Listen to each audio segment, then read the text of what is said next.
간식이 풍성하네요. 그렇죠.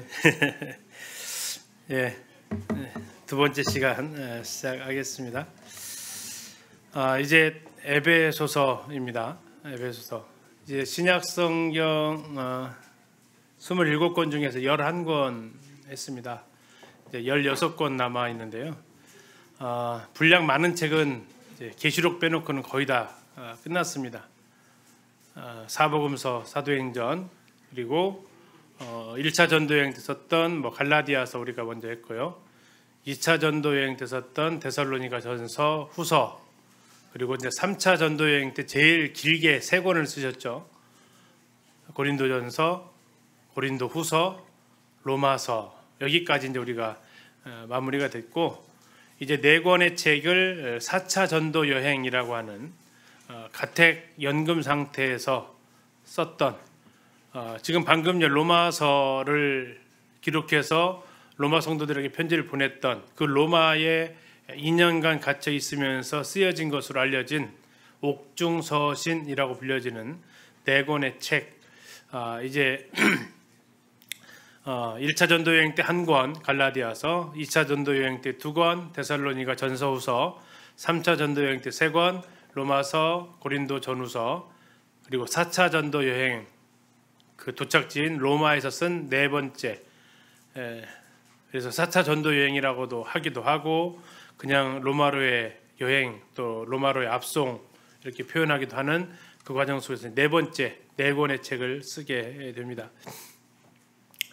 성경 탐사여행 8번째 책 마무리 이제 거의 되어지고 있는 거죠. 이제 이 4권이면 8번째 책이 끝나고, 어제 그제 수요일 날 9번째 책 계시록까지 다 일단 책 편집을 다 끝냈습니다.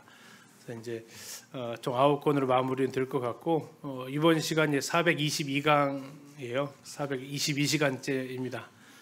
참 길게 오셨어요. 500시간 안에는 끝내려고 하는데 모르겠습니다. 아무튼 처음에는 한 300시간 하면 될 줄 알았더니 생각보다 더 길어지네요.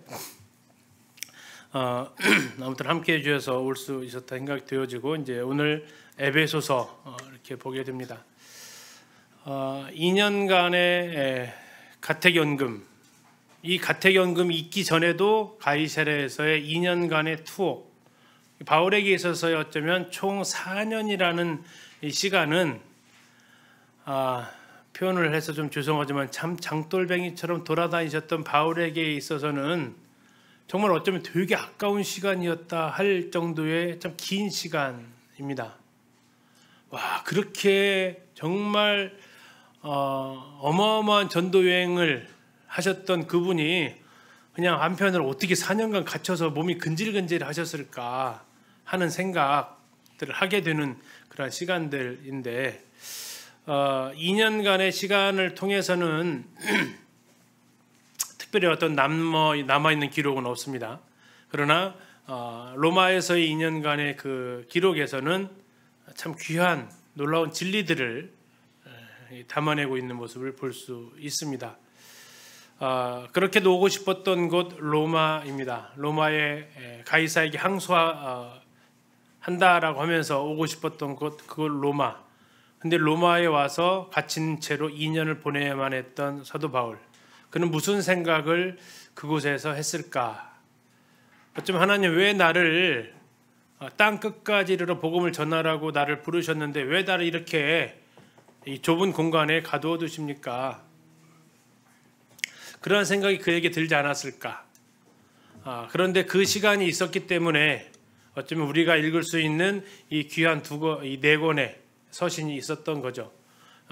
특별히 이 4권의 서신서 중에서 오늘 하게 될 에베소서 그리고 골로새서 이 2권은 정말 교회의 진리에 대한 보물이 담겨져 있는 책입니다. 어쩌면 우리가 잠시 멈춰 서 있는 그 시간, 어쩌면 그냥 허송세월처럼 보내는 것 같은 그 시간이 어쩌면 우리가 지금까지 살아왔던 것들을 정리해 볼 수 있고, 또 하나님께서 새로운 것들을 깨닫게 하시는 그런 시간이 될 수 있겠다라는 생각을 하게 됩니다. 사도행전 28장에서 바울은 온 이태 동안 로마에 있었다라고 이야기를 하죠. 가이사랴에서도 2년간 있었고요. 자, 로마에 2년간 가택연금 기간에 쓰여진 것으로 보편적으로 알려져 있는 이 에베소서. 바울은 그곳에서 놀라운 두 가지의 비밀을 깨닫게 됩니다. 그 두 가지의 비밀이 골로새서에서 하나, 그리고 에베소서에서 하나를 깨닫게 됩니다. 그래서 에베소서와 골로새서에서 검색을 비밀 이렇게 치면 에베소서에서 6번, 골로새에서 아마 5번 정도 나올 겁니다. 비밀이 나와요. 그러니까 결국 바울은 이 감옥에 갇혀 있으면서 비밀을 깨달았다라는 겁니다. 그 첫 번째 비밀은 골로새서에서 등장을 해요. 자, 골로새서에서의 비밀이 하나 있고 또 하나의 비밀은 어디에 있다고요? 바로 에베소서에 있다라는 겁니다. 자, 먼저 순서적으로 보면 골로새서의 비밀이 먼저예요. 그래서 골로새서에서 비밀을 먼저 한번 찾아보면 골로새서의 비밀을 뒤로 가셔서 골로새서 3장을 한번 보시겠습니다. 2장. 골로새서 2장 2절입니다. 골로새서 2장 2절. 같이 한번 읽어보실까요? 시작.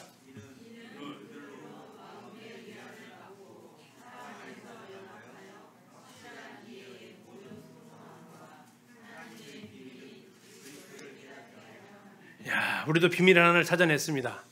자, 무슨 비밀이 있어요? 하나님의 비밀이 있습니다.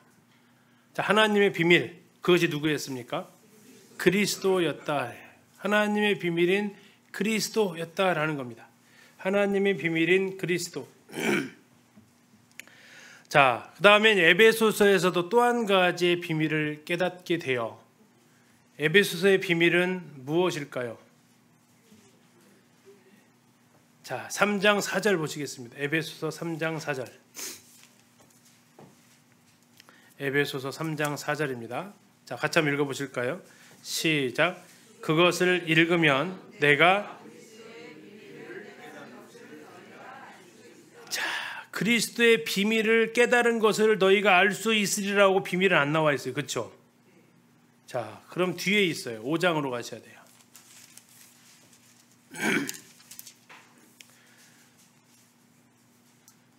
자, 5장 32절입니다.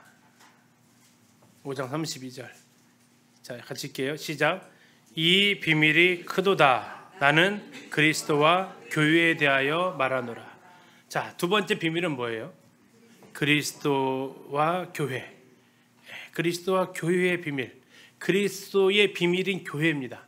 그러니까 두 가지를 연결하면 뭡니까? 하나님의 비밀은 그리스도였고, 그렇죠?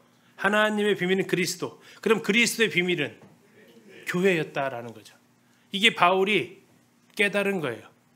비밀을. 하나님의 비밀이 그리스도였구나. 결국 구약에서부터 아까 신비로운 계시처럼 쭉 하나님 감춰졌던 거, 이게 예수님이었구나라는 걸 그거 깨달았다는 얘기예요.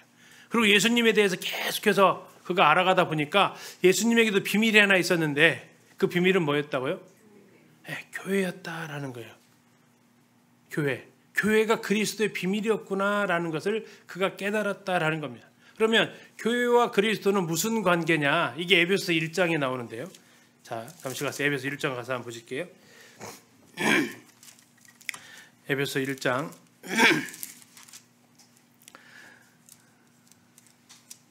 22절입니다.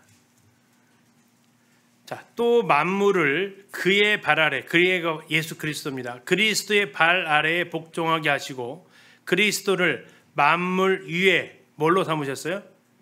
교회의 머리. 그리스도가 뭐라고요? 교회의 머리. 그 다음에 23절 가서 보세요. 그러면 교회는 뭐가 돼요? 교회는 그의 몸. 몸은 교회. 그리스도는 머리. 하나님의 그리스도의 머리는 하나님. 이 고린도서 11장에 나오는 거죠. 그리스도의 머리는 하나님, 교회의 머리는 그리스도. 이 놀라운 사실이 바울이 깨달았던 비밀이다라는 거죠. 그러면 이제 또 하나 궁금할 거. 자, 이 연쇄적으로 가셔야 돼요. 하나님의 비밀, 그리스도, 그리스도의 비밀, 교회. 그다음 뭐가 나와야 될 것 같아요? 그렇지, 교회의 비밀이죠. 교회의 비밀. 교회의 비밀은 뭐냐 이거죠. 교회의 비밀이 뭐냐? 여기 지금 써 있는데요. 유대인과 이방인이 그리스도를 통해서 하나 되게 하셔서 한 세 사람을 지어서 한 몸이 되게 하신 것. 이게 교회의 비밀이다라는 겁니다. 자, 하나님의 비밀 그리스도는 뭐냐면 하나님이셨던 분이 사람이 되어 오셔서 인류를 구원하게 하셨던 것. 이게 하나님의 비밀. 그리스도.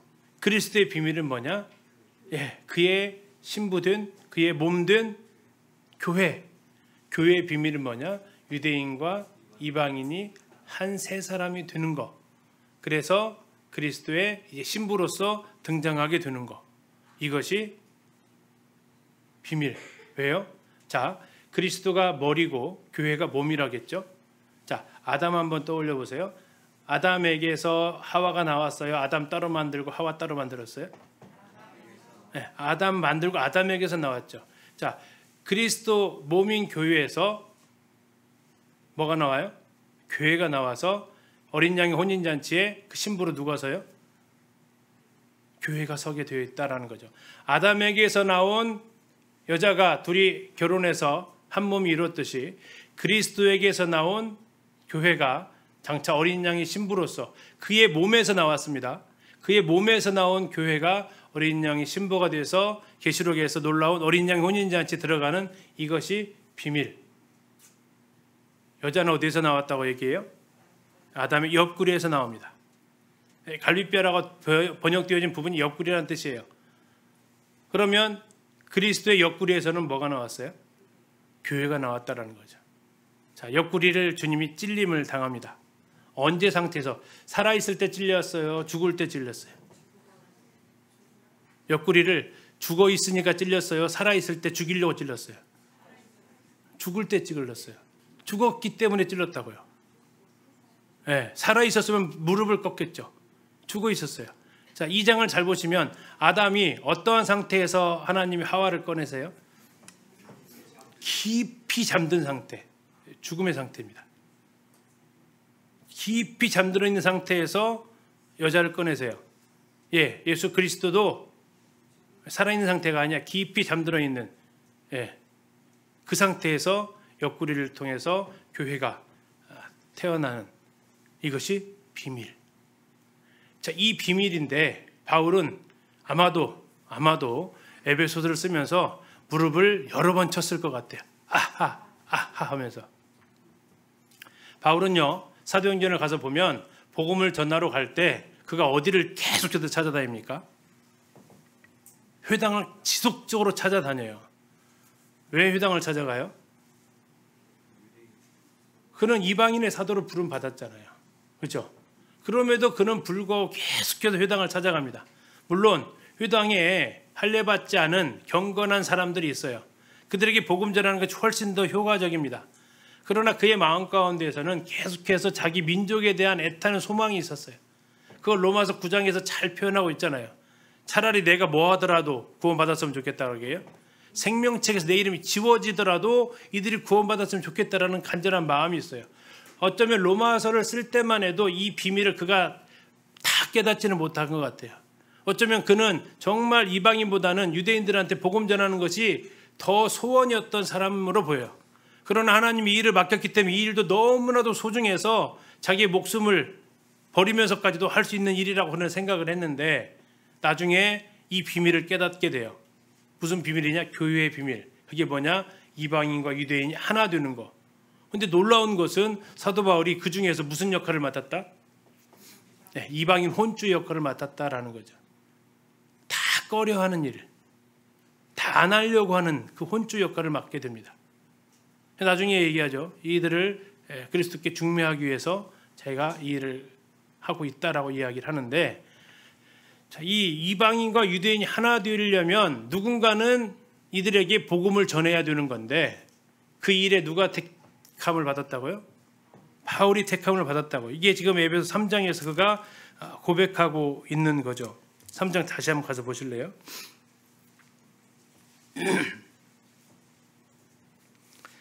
자, 3절에 아까 그리스도의 비밀 4절 그것을 읽으면 내가 그리스도의 비밀을 깨달은 것을 너희가 알 수 있으라고 했잖아요. 자, 6절 보세요. 이는 누가? 이방인들이 무엇으로? 복음으로 말미암아 뭐가 돼요? 그리스도 예수 안에서 함께 상속자가 되고 함께 지체가 되고 함께 약속에 참여하는 자가 됨이라. 이 복음을 위해서 그의 능력이 하나님의 능력이 역사하시는 대로 누구에게 주신? 나에게 주신 바울에게 주신 하나님의 은혜의 선물을 따라 뭐가 됐어요? 내가 일꾼이 되었다.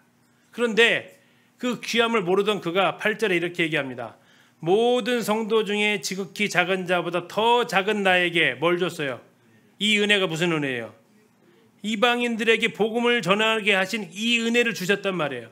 이 은혜를 주신 것은 측량할 수 없는 그리스도의 풍성함을 누구에게요? 이방인에게 전하게 하신 것. 그렇게 해서 하나님 속에 감춰졌던 비밀의 경륜이 드러나게 하신 것. 이걸 생각하니까 자기가 지금까지 해왔던 이 감옥에 갇히기까지 되었던 그 수고가 우리가 어떤 일을 할 때 그것이 중요하다는 사실을 알고도 하기도 하지만요. 그게 그렇게 중요한지 모르고 했다가 내가 온 게 그렇게 중요한 일이었어? 이거 알게 되는 경우도 있는데 바울은 지금까지 쭉 그의 서신을 보거나 사도행전 그의 행적을 쭉 보게 되면 이 로마에 갇혀있는 2년이라는 시간들을 통해서 자기가 하고 있는 일이 얼마나 중요하다는 그는 알았어요. 뭐보다 내 생명보다 더 중요하다는 사실을 그는 알았다고요. 그럼에도 불구하고 그는 이 시간들을 통해서 그건 내 생명보다 더 중요한 게 아니라 이건 정말 놀라운 하나님의 은혜다. 내가 이 역할을 감당할 수 있었던 것은 내가 이 비밀을 깨달은 거, 이 비밀이 놀라움, 이걸 내가 드디어 알게 되었다. 이 감격함에 바울은 여러분 아마 무릎을 쳤을 겁니다. 와 대단하다. 와 놀랍다. 와 위대하다. 근데 그거 생각하면서 자 에베소에서의 사역은 어쩌면 이 로마에 갇혀 있을 때 사역보다 이전의 사역이기 때문에 바울은 어쩌면 교회라는 그 진리보다는 복음이 더 중요하게 보였을 수 있어요. 자 그런 가운데에서 이 교회의 위대함, 그 가치를 모르는 이방 에베소 성도들한테 무슨 말하고 싶었을까요? 너희가 이게 얼마나 놀라운 사실인지 아니? 너 이것이 얼마나 귀한 건지 아니? 이걸 막 말하고 싶었다라는 거예요. 그래서 1장에서 그것을 이야기를 해요. 내가 너희를 위해서 기도한다고. 너희 마음의 눈을 뭐 해주기를? 너희 마음 눈을 밝혀주기를 하나님이 밝혀주시기를 기도한다고. 1장 18절 가서 보시면 너희 마음의 눈을 밝혀달라고. 그래서 뭐하게 해달라고. 이 앞에 나와 있는 그 내용이 나와 있는데 12절부터 14절까지 나와 있는데 이 교회의 비밀을 제발 좀 알게 해달라고. 놀라운 이 사실을 깨닫게 해주시기를 간구하고 있어요. 그리고 3장에서도 또 한 번 그가 기도를 해요. 그 3장 아까 쭉 우리가 간단하게 살펴봤 이 정말 감격스러움이죠. 자 그러는 가운데에서 사도 바울이 14절부터 또 한 번의 기도를 해요. 에베소 성도들한테. 무슨 기도의 내용이다? 내가 너무나도 귀한 걸 깨달았다. 너희도 정말 이걸 좀 알고 이것을 위해서 살아갔으면 좋겠다 하는 그 간절함이 묻어있는 것이 바로 에베소서다. 그래서 1장에서 3장이 그 내용이고요. 이 사실이 얼마나 귀하고 놀라운지 그리고 4장부터 나와 있는 건 그걸 깨달았다면 어떻게 살아가야 할지 제발 그 전에 삶을 놔두고 이제는 너희가 하나님의 영광을 바라보고 살아가라고. 이게 에베소서에 기록되어진 목적입니다. 이 에베소서는요. 에베소 교회만을 대상으로 쓴 것 같지는 않습니다.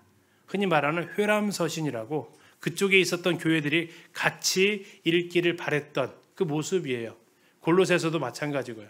그래서 골로새서와 에베소서는 붙어야 온전해져요. 왜냐하면 그리스도에 대해서 설명하고 있는 것이 골로새서고 교회에 대해 설명하고 있는 것이 에베소고, 근데 아까 그리스도는 교회의 머리, 교회는 그리스도의 몸, 몸과 머리가 붙어 있어야 온전해지잖아요. 떨어져 있으면 죽은 거고. 그래서 나중에 1장에서도, 에베소 1장에서 말하는 거죠. 교회가 뭐냐? 교회가 뭐냐?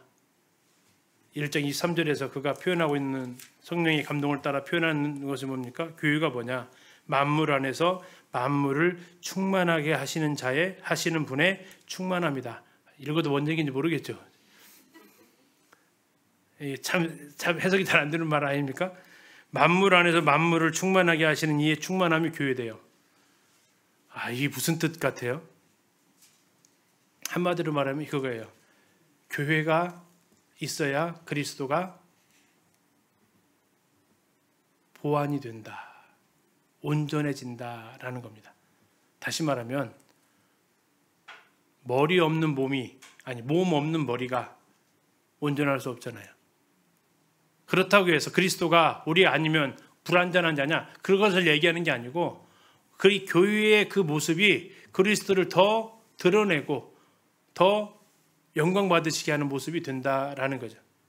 가끔씩 집회 가서 이런 얘기를 합니다. 교회에 대해서 이야기할 때마다 교회가 뭐라고 그래요? 그리스도의 몸. 우리 여기 학생들이 있는데 우리 청년들 좋아하는 것 중에 하나가 몸짱.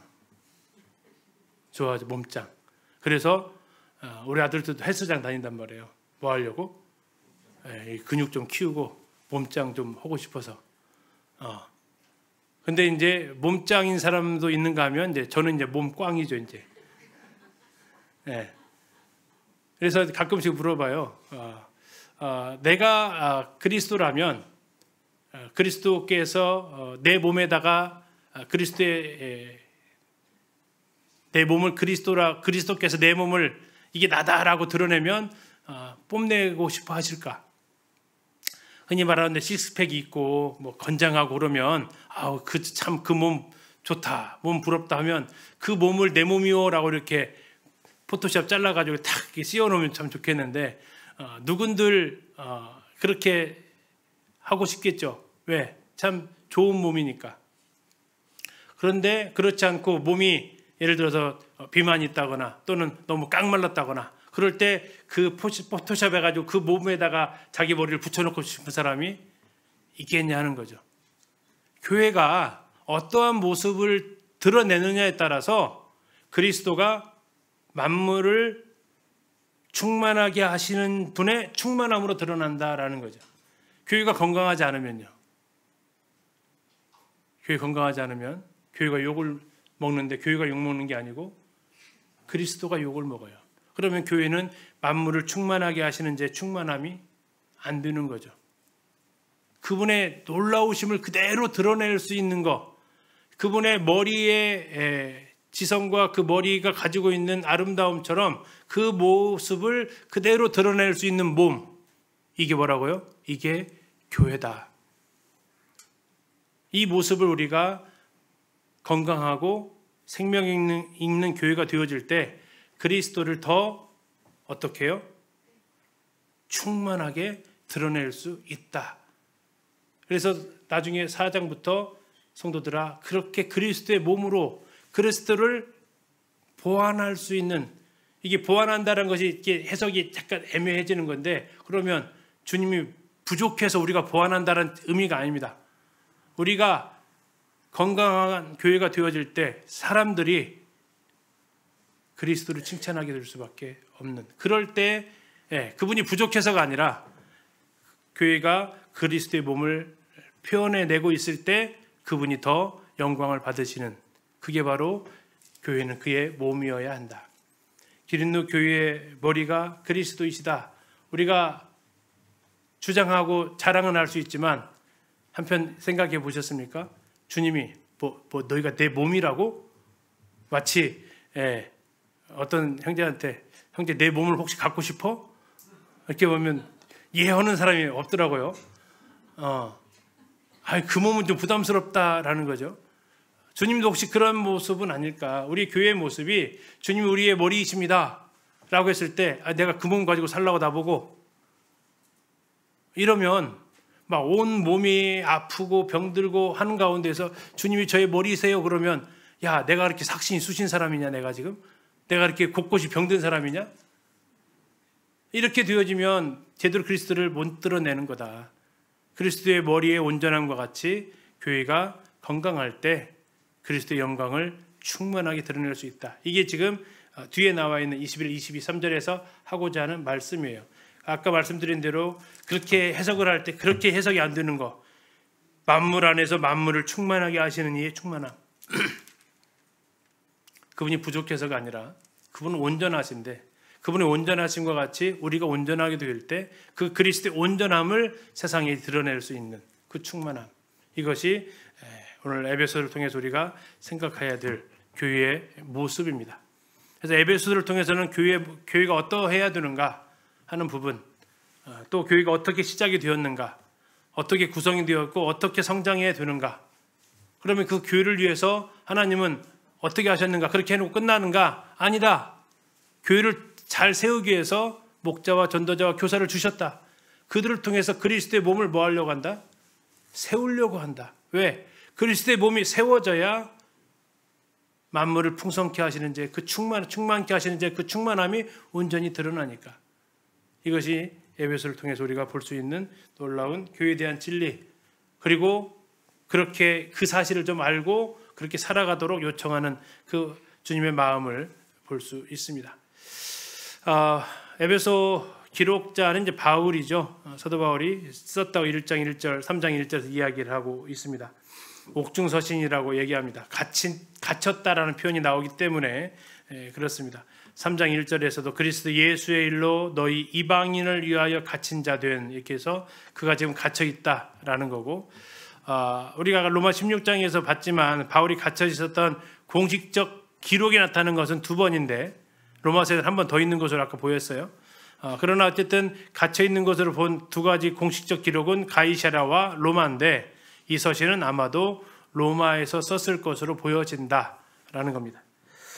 이 책은 3권이 거의 동시대에 쓰여집니다. 에베소서, 골로새서, 빌레몬서. 이것은 감옥에 갇혀 있기 초반에 쓰여진 책으로 보여지고요. 풀려날 때쯤 쓰여진 책이 빌립보서로 보여집니다. 근데 빌립보서 할 때 그 장면이 일으켜져요. 나도 좀 이제 곧 나갈 것 같다라고 얘기를 해요. 근데 이 3권의 책, 골로새서, 에베소서, 빌레몬서는 이 오네시모를 돌려보내면서 이 세 서신이 함께 가는 것으로 볼 수 있겠습니다. 자, 에베소, 아시아에 있는 로마 제국의 큰 항구 도시입니다. 로마 제국에서 몇 번째로 크다고요? 4번째로 큽니다. 로마 제국 제일 큰 도시는 로마죠. 2번째 큰 도시는 알렉산드리아입니다. 이집트에 있는 알렉산드리아. 3번째가 수리아 안티오코스가 지배했던 사도 바울 1, 2, 3차 전도 여행의 출발지였던 그 수리아 안디옥. 그리고 4번째가 여기 에베소였다라는 거죠. 그럼 에베소가 왜 이렇게 큰 도시가 됐냐?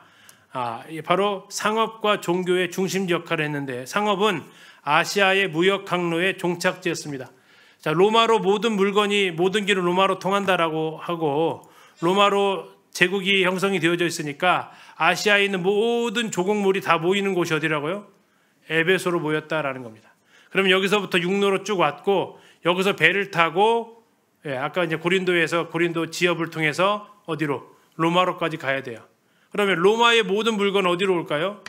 에베소로 들어오게 되고, 이 에베소를 통해서 각지로 퍼져가게 되는 출발지에서 종착지 역할을 바로 로마에서 했다라는 겁니다. 자, 그러면 여기 항구가 뭐 에베소만 있냐? 그러지 않죠.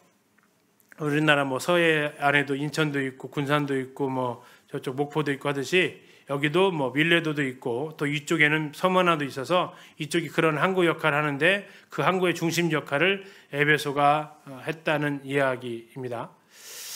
그래서 에베소는 많은 사람들이 살았던 지역으로 당시에 로마 극장 약 2만 5천 명 정도를 수용할 수 있었다라고 하는 도시죠. 지금도 이렇게 거대한 도시, 이게 전부 다 사람들 앉을 수 있는 좌석들입니다. 자, 2만 5천 명이라는 얘기는 뭡니까? 도시 인구를 계산할 수 있다. 도시 인구의 10%를 연극장으로 보통 짓는다고 했을 때 25만. 그러나 여기는 무역으로 사람들이 늘 왕래하는 곳이기 때문에 플러스 5만 정도에서 한 30만 명 정도가 살았다. 몇 년 전에요? 2000년 전에. 2000년 전에 30만 명 살았다는 얘기는 어마어마한 도시라는 거죠. 지금도 전주 인구 이제 70만에서 한참 내려와 있는데 그때 당시 2000년 전에 이렇게 인구가 살았다는 얘기는 거대한 도시였다라는 겁니다. 자, 에베소는 이제 항구 도시였고 무역이 중심지 역할을 했는데 문제는 이제 여기가 토사가 계속해서 밀려오면서 항구의 기능을 상실하게 되면서부터 여기는 다른 업종으로 바뀝니다. 상업 중심지가 아니라 종교 중심지가 되어지게 되죠. 그리고 그 종교 중심지 대표가 뭐예요? 아데미 숭배였다라는 거죠. 이게 사도행 19장에 나와 있는 데메드리오라는 사람이 크다 아데미여 라고 외쳤던, 그래서 지금도 터키에 가면 에베소 박물관이 있고요. 에베소 박물관에 가면 이 두 아데미를 실물로 볼 수 있습니다. 2000년 전 아데미 그대로입니다. 어떻게 이렇게 보관이 될 수 있었을까요? 땅에 묻혀가지고, 지진으로 땅에 묻혀가지고 2000년 만에 꺼내니까 그대로 실물 그대로 등장을 합니다. 키가 이 예배당에다 세우면 거의 천장까지 달 정도의 크기가 됩니다. 제가 그 옆에 섰는데 저보다 한 1m 이상 더 올라가더라고요. 꽤 큰 신상이죠. 자, 오른쪽에 있는 게 이게 지금 더 커 보이죠. 그래서 이제 그레이트 아데미라고 부르고, 왼쪽에 있는 게 더 예뻐 보인답니다. 그래서 뷰티풀 아데미라고 부르는, 이 둘이 만나면 축제가 벌어지게 되고, 이 둘이 만나는 행사가 뭐 전주에서 소리문화 축제 이렇게 하듯이 여기들도 아데미 축제가 벌어지게 되면 전 세계 사람들이, 당시 사람들, 특히 이제 아시아 사람들이 와가지고 이 행사에 뭐 하러 와요? 구경하러 오고 돈 벌러 오고, 이런 목적으로 사람들이 엄청나게 몰려들게 된다라는 거죠. 자, 그래서 이 아데미가 신상이 있다라는 얘기는 아데미 신전이 있다라는 거죠. 제가 지금 나눠드린 책에 수치를 좀 수정을 했습니다. 이제 더 가서 공부를 하다 보니까 좀 더 사이즈가 더 크더라고요. 신전의 크기, 길이 115m입니다. 115m, 폭 45m. 자, 잘 구분이 안 가시죠? 어느 정도 되는지? 예. 우리 성막이 어느 정도 되냐면요. 성막이 이걸 여기다가 성막을 갖다 놓으면 4개 들어갑니다. 성막이 25m, 50m거든요. 25m, 50m니까 거의 4개가 들어갈 정도의 크기. 그러니까 전주 월드컵 경기장만 합니다. 예, 상당히 큰 규모라는 걸 알 수 있죠. 높이가 18m짜리 기둥이 있습니다. 그게 127개가 서 있는 굉장히 큰 도시, 신전이었습니다.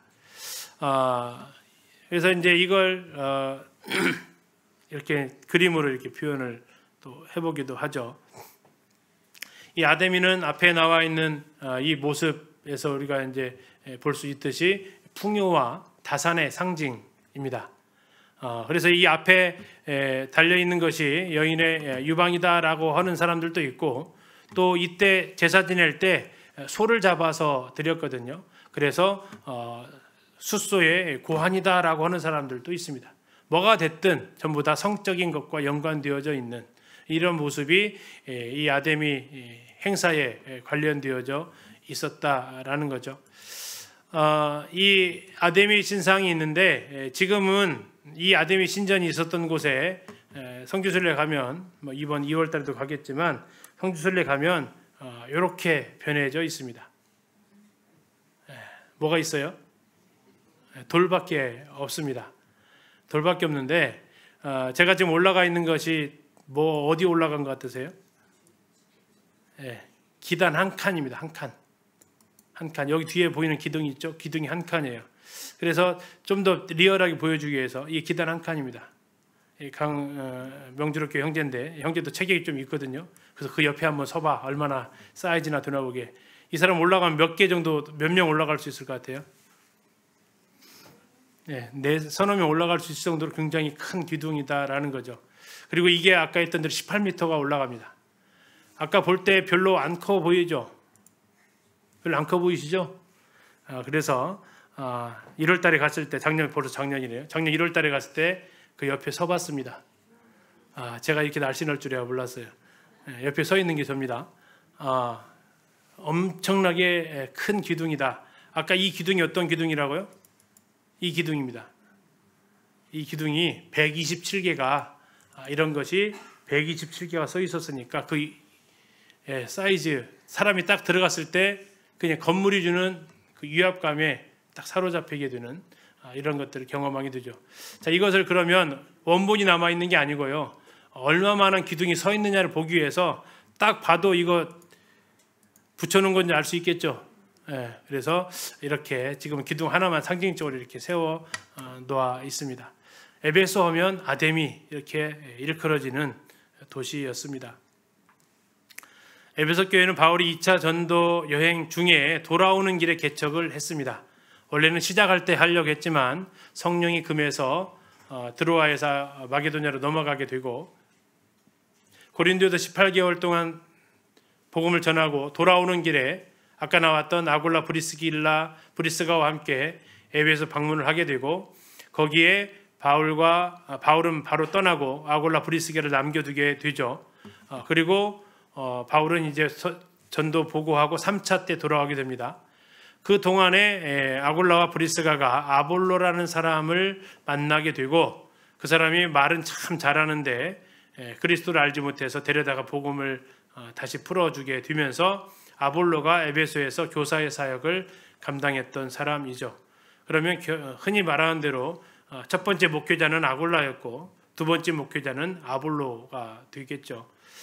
그리고 나서 아볼로가 고린도로 떠난 이후에 바울이 도착을 하게 되고 바울은 이 에베소에서 3년간 목회를 하게 됩니다. 그리고 우리가 살펴본 대로 여기에서 고린도 전서를 기록을 하면서 배 타고 에베소에서 갱그레아로 왔다 갔다 하면서 방문하기도 했었던 기록이 있죠. 바울은 여기에서 기적을 행하게 되는데요. 사도행전 5장에서 사람들이 베드로의 그림자 밑에다가 사람을 뉘어놓으면 낫는 기적이 일어났어요. 비슷한 기적이 이 에베소에서는 어떤 기적이 일어나요? 바울의 손수건이나 앞치마가 사람의 그 병든 사람한테 얹어놓으면 병이 떠나거나 귀신이 나가는 이 역사가 이 에베소에서 일어나게 됩니다. 자, 이 에베소 3차 전도여행 마치고 로마서를 기록한 다음에 다시 에베소를 들어가야 되는데 시간이 지체가 되죠. 배 타고 갔으면 됐을 텐데 육로로 가면서 시간이 많이 지체되게 되고 바울은 이 에베소 장로들을 밀레도라는 곳으로 초대를 해서 거기에서 교회를 위해서 부탁을 하는 내용이 사도행전 20장에 기록되어져 있습니다. 이때 그 유명한 말을 하죠. 주 예수께 받은 사명 곧 하나님의 은혜의 복음을 증거하는 일을 마치려 하면은 나의 생명조차 조금 더 귀한 것으로 여기지 않는다. 그 얘기에 있어서 이때만 해도 가장 중요한 가치는 복음이었다라는 거예요. 이게 옥중서신 쓰기 전에의 바울의 그 가치였죠. 그러나 결국 복음을 통해서 뭐 하려고 하셨지에 대한 그 의문. 이방인이 구원받아야 유대인과 하나 되어져서 한 세 사람이 되어진다. 이게 에베소서 2장에서 바울이 깨달은 진리를 풀어내고 있는 대목이기도 합니다. 자, 그리고 나서 에베소는 이제 특별하게 사도 바울에게서 에베소서를 받죠. 사도 요한으로부터 계시록에 나와 있는 7교회 중에 첫 번째 보내진 에베소 교회 편지에게 그 편지를 받게 되는 두 명의 성경의 기자로부터 편지를 받는 교회가 됩니다. 그런데 이제 처음에는 주로 칭찬도 있고 부탁도 있었지만 두 번째는 처음 사랑을 버렸다는 것으로 책망받은 교회로 또 유명하기도 하고 에베소는 사도 요한이 마지막까지 사역을 했던 장소이기도 합니다. 사도 요한이 계시록을 쓸 때 밤모섬에서 계시록을 쓰고 다시 와서 사역을 하면서 마무리했던 지역이 바로 이 에베소였죠. 그래서 지도자들 참 흔히 말하는 내노라하는 기라상 같은 사람들이 많이 여기서 목회를 하기도 했어요. 반면 또 안 좋은 사람들도 여기 동일하게 또 존재하기도 했습니다. 우리가 아무리 좋은 밭에 곡식을 심어도 가라지가 나듯이 좋은 목회자들이 여기에서 목회를 하더라도 충성된 사람이 나타나는가 하면 이러한 좋지 못한 사람들도 등장하기도 하죠. 자, 에베소서를 왜 썼느냐? 사도 바울이 너무나도 깨달은 비밀이 커요. 그러다 보니까 전에는 그렇게 살아도 웬만하면 괜찮았어요. 근데 이게 너무나 큰 걸 깨닫다 보니까 상대적으로 그 전에 괜찮았던 삶이 어떻게 보일까요? 답답해 보이는, 이게 절대적 기준으로 달라지진 않았는데 사도 바울이 너무나도 놀라운 것을 깨닫다 보니까 지금 막 살아가고 있는 이 삶을 볼 때 뭐예요? 너무나도 한심한 이 모습이라는 거죠. 가끔 자녀들이 좀 황당함을 겪을 때가 있어요.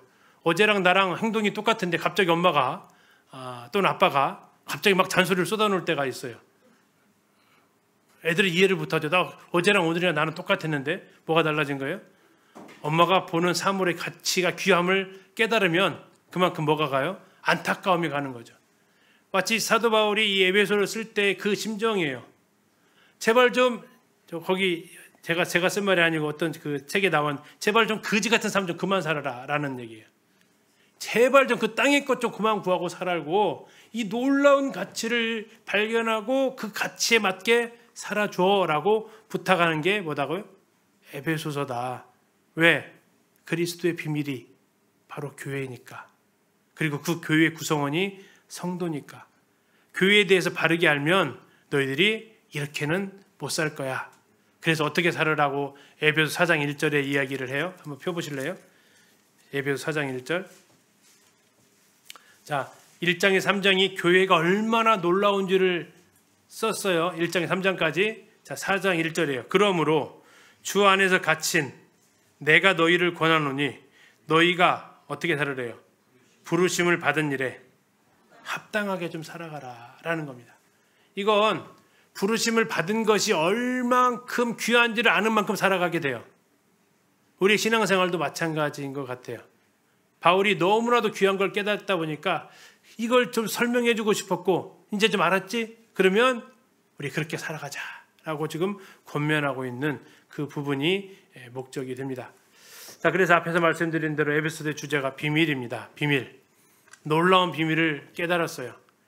바로 교회의 비밀입니다. 그 비밀은 그리스도 안에서 2장에 나와 있는 표현입니다. 유대인과 이방인이 한 몸, 한 세 사람이 되는 것. 그래서 그리스도의 몸이 완성이 되는 것. 그래서 교회가 앞으로 장차 그리스도와 더불어 통치할 것까지 이야기를 하고 있습니다. 또 하나의 주제는 사랑이죠. 에베소 교회는 사랑으로 칭찬을 받았던 교회입니다. 1장 15절이 그 칭찬의 내용이죠. 1장 15절 한번 와서 보시면요. 이로 말미암아 주 예수 안에서 너희 믿음과 모든 성도를 향한 사랑을 나도 뭐했다? 들었다. 모든 성도를 향해서 너희들이 사랑하고 있다는 소식을 들었다라는 겁니다. 바울의 서신의 시작은 바로 이 사랑에서 시작을 해서 사랑으로 마무리를 또 짓고 있기도 하고요. 그랬던 교회인데 불과 에베소서를 기록했던 연도 혹시 아까 보셨는데 에베소서를 기록했던 연도 AD 60년 경. 그러면 계시록을 기록한 연도 AD 90에서 100년 사이. 그럼 몇 년 지났죠? 불과 30년. 그런데 모든 성도를 향한 사랑을 했던 교회가 불과 30여 년 만에 무슨 일이 벌어졌다고요? 처음 사랑을 버려버렸다라는 소식을 하나님께로부터 책망을 들었다라는 거죠. 이것이 참 교회가 30년 만에 이렇게 되어질 수 있나 하는 것도 생각해보는, 그들이 달라진 건 별로 없는데 사랑 이 부분에 대해서는 그들이 달라져 있었다라는 겁니다. 왜 그렇게 됐는지는 이제 내용을 좀 살펴보겠고요. 자, 에베소서만의 특징이 뭐냐? 하나님의 교회에 대해서 심도 있게 다루고 있다. 에베소서만큼 자세히 다룬 것도 없습니다. 두 번째는 그리스도 안에, 엔 크리스토라는 헬라어인데요. 그리스도 안에라는 단어가 신약 성경에 164회 서였는데 6장밖에 안 되는 에베소서에 35회 쓰였습니다. 몇 퍼센트일까요? 약 20%. 이 그리스도 안에는 단어가 수없이 드러나게 되는데 두 가지의 큰 의미를 가지고 있습니다. 하나는 우리가 그리스도와 연합되어졌다. 어떻게? 우리의 죄가 용서되어짐으로. 그래서 우리는 그리스도 앞에 설 수 있는, 그리스도가 거룩한데 우리도 죄 있으면 안 되니까. 두 번째는 우리는 우리끼리 또 연합되어져 있다. 성도들끼리. 그리스도와 성도와 성도들끼리 연합되어져 있는 연합의 근거, 바로 그리스도다. 그리스도 안에서 우리는 하나 되었고, 우리는 법적으로도 그리스도 안에 있다라는 겁니다. 그래서 그리스도가 머리, 교회는 몸, 이것도 역시 그리스도 안에서 이루어진 일이고요. 교회의 여러 가지 모습을 표현하고 있는데 방금 우리가 읽었던 대로 몸으로 표현하고 있습니다. 다음에 성전으로도 표현하고 있습니다. 다음에 신부로서 표현하고 있어요. 아까 비밀이라고 얘기했습니다. 교회와 그리스도와 교회.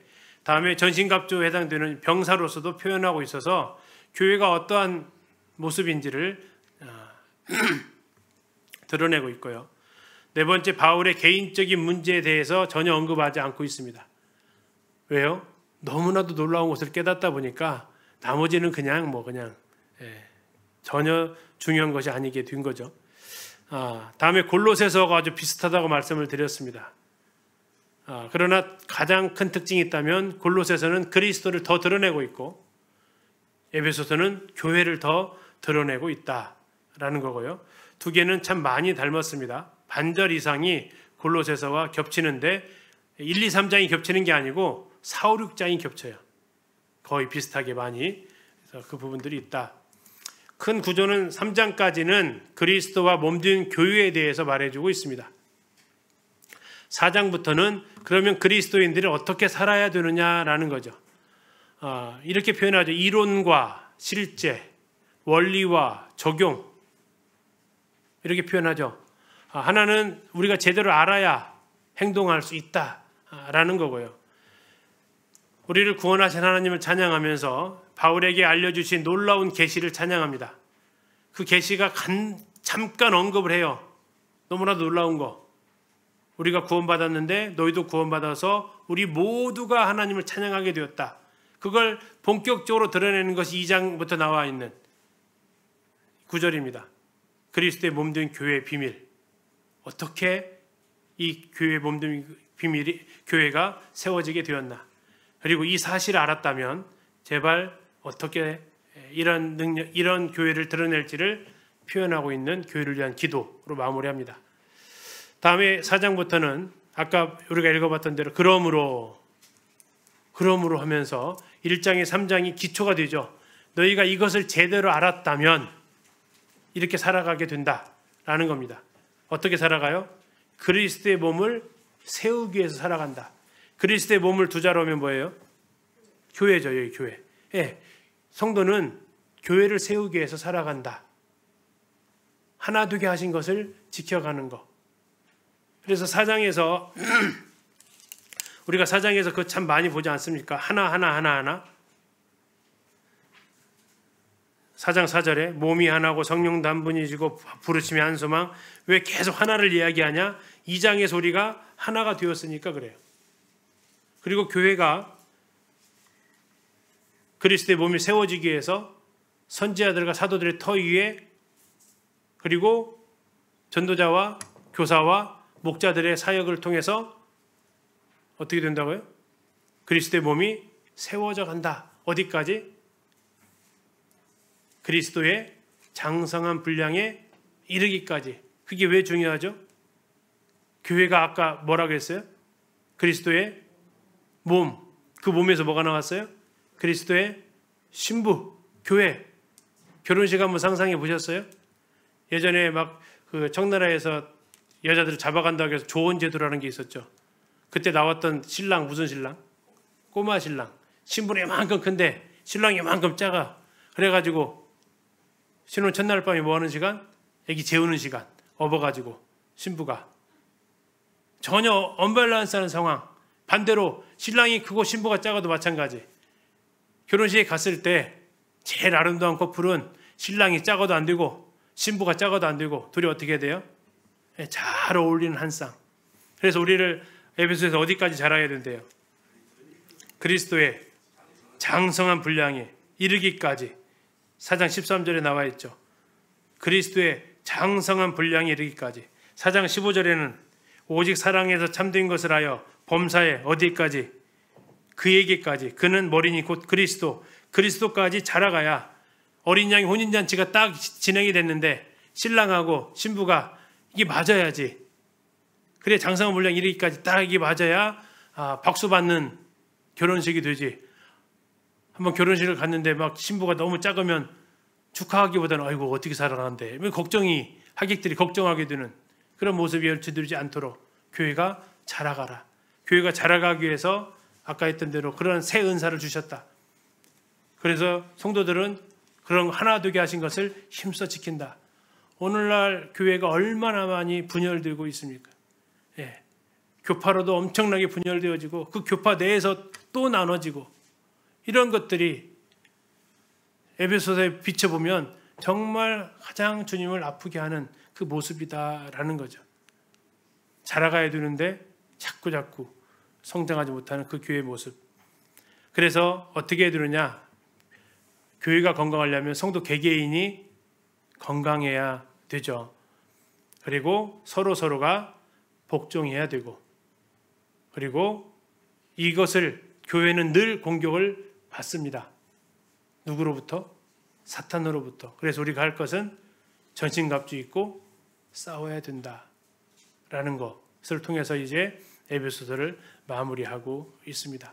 우리가 이제 에베소서를 살펴보면서 교회에 대해서 생각을 해보게 되고 그리스도의 신부로서의 아름다운 지위, 그 위치, 그 장성한 은혜로운 분량에 잘 성장할 수 있는 그날 교회가 주님이 야 그래 기린노 교회는 내 몸으로 인정할 만해 하는 어떤 그러한 주님으로부터의 인정 이런 것들을 우리가 소원해 보게 됩니다. 예, 이제 다음 시간부터는 에베소서 1장부터 6장까지 이제 장별로 좀 같이 살펴보도록 하겠습니다. 예, 다음 주는